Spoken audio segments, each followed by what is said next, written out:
Thinking of you, thinking of you.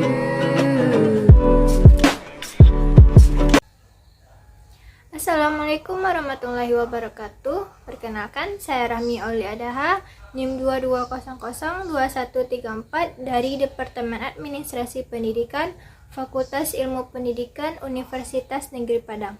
Baiklah, kali ini saya akan membahas mengenai komunikasi publik. Komunikasi publik adalah pertukaran pesan dengan sejumlah orang yang berada dalam sebuah organisasi atau termasuk mereka-mereka yang di luar organisasi. Tipe komunikasi publik ini adalah sebagai monologikal karena hanya seorang yang biasanya terlibat dalam mengirimkan pesan kepada mereka yang kita sebut sebagai publik.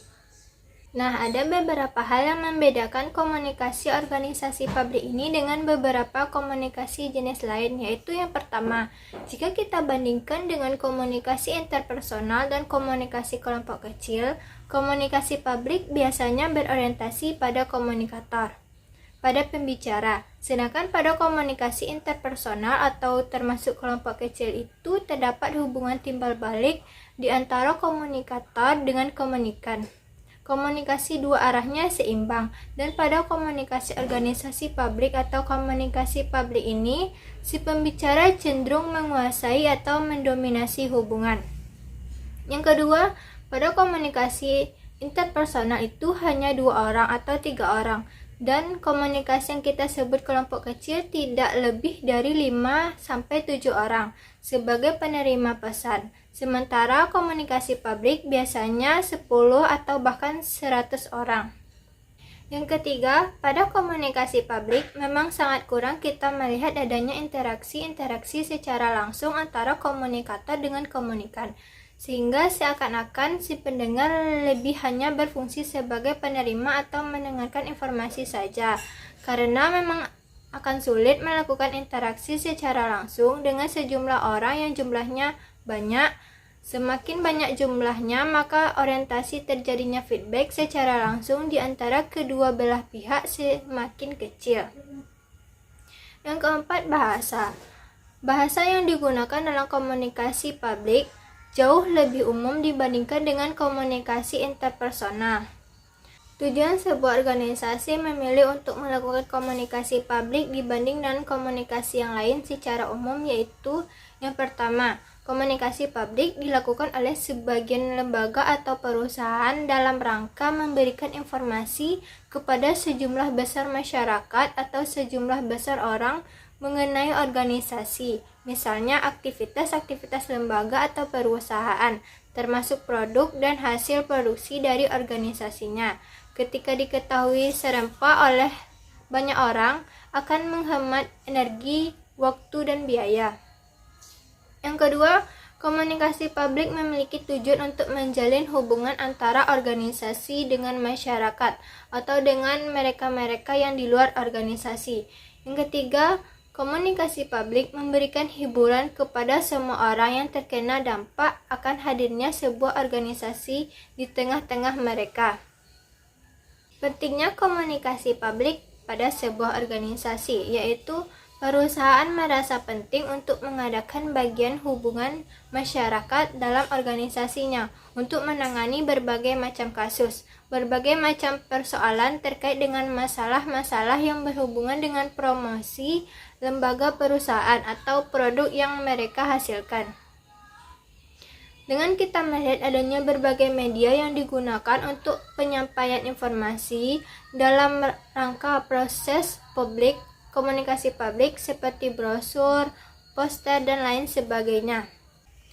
Langkah-langkah yang perlu kita persiapkan dalam melakukan komunikasi publik atau secara garis besar dalam mempersiapkan sebuah presentasi, yaitu yang pertama, langkah-langkah persiapannya itu adalah si pembicara yang menjadi sumber atau komunikator dari lembaga atau perusahaan yang sudah ditentukan atau dipilih. Ini sudah harus menentukan secara seksama siapa yang akan mendengarkan atau siapa yang akan menjadi publik penerima pesan yang akan disampaikan tadi.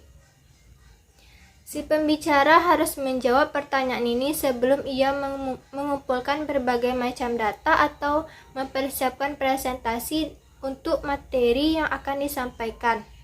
Nah, pembicara hendaknya dapat mengetahui berapa besarnya pendengar dan bagaimana latar belakang mereka, termasuk latar belakang demografis dan psikologi mereka. Pembicara bisa mengetahui hal tersebut dengan melakukan interview awal dengan orang yang kira-kira mengetahui keadaan pendengar, mengenai perspektif dari pendengar, calon dari publik. Kemudian yang kedua, si pembicara haruslah mempunyai data, sehingga dia harus mengumpulkan sebaik mungkin data tentang si pendengarnya dan data tentang si publik. Nah, setelah itu dia harus belajar tentang sikap dan karakter mereka, sehingga mereka adalah orang-orang yang bisa diprediksi atau dikenali. Yang ketiga, si pendengar seharusnya punya tulisan atau justru paper terkait dengan analisis tertulis bagaimana reaksi pendengar menurut pikirannya. Selain itu, langkah-langkah yang harus dipersiapkan adalah hendaknya si pembicara mempunyai garis-garis atau poin-poin yang hendak disampaikan. Jika kita mencoba menyimpulkan langkah-langkah apa yang kita lakukan sebagai bentuk persiapan dari komunikasi publik, yang pertama yaitu kita harus mempunyai product knowledge yang baik tentang apa yang kita sampaikan, dan semua itu didesain pada poin-poin khusus. Yang kedua adalah mengenal dengan cukup baik siapa yang akan menjadi pendengar atau publik. Selanjutnya, beberapa hal yang harus diperhatikan oleh si pembicara dalam komunikasi publik. Yang pertama yaitu persoalan kontak mata. Dan ini sebenarnya juga menjadi strategi secara umum dalam komunikasi apapun, termasuk komunikasi interpersonal, komunikasi kelompok kecil, maupun komunikasi massa yang tanpa batas. Dalam komunikasi kontak mata, sebagai bentuk interaksi kita dengan pendengar. Dalam komunikasi publik, kita memang tidak dituntut harus memperhatikan mereka one by one, namun kita tetap harus memperhatikan pendengar sebagai bentuk interaksi kita.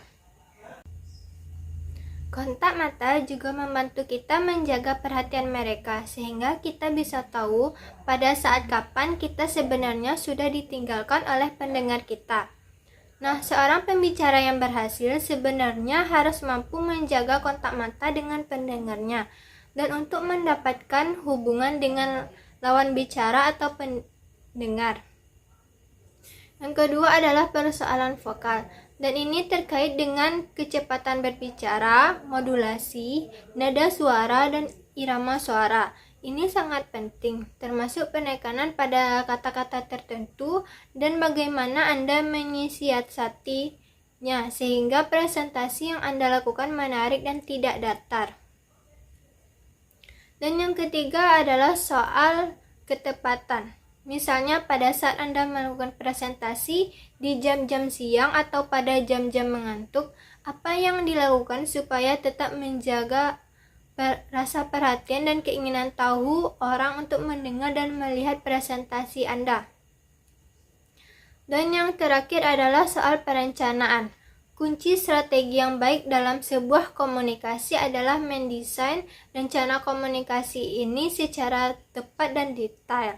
Oleh karena itu, sebelum menyampaikan presentasi, Anda seharusnya lebih dulu membuat perencanaan yang matang. Misalnya memilih topik yang tepat, mengenali siapa pendengar atau publik, serta bagaimana strategi komunikasi yang dilakukan, kapan dilakukan, dan seharusnya bagaimana.